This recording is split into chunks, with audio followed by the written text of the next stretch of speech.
I'm John Powell, the City of Tallahassee's Director of Construction. Welcome to the city's second senior center.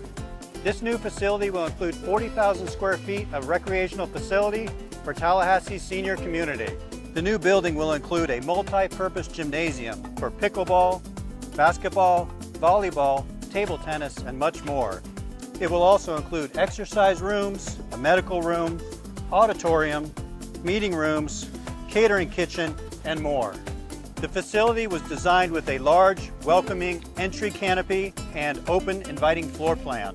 The project will create a fun and engaging environment for a variety of activities and workshops that offer art, fitness, and lifelong learning. The goal is to bring the elder community together by offering a space that has a welcoming and friendly atmosphere. As you can see, the new senior center is currently under construction. The project is on schedule and will be completed later this year. Another project coming alive in '25.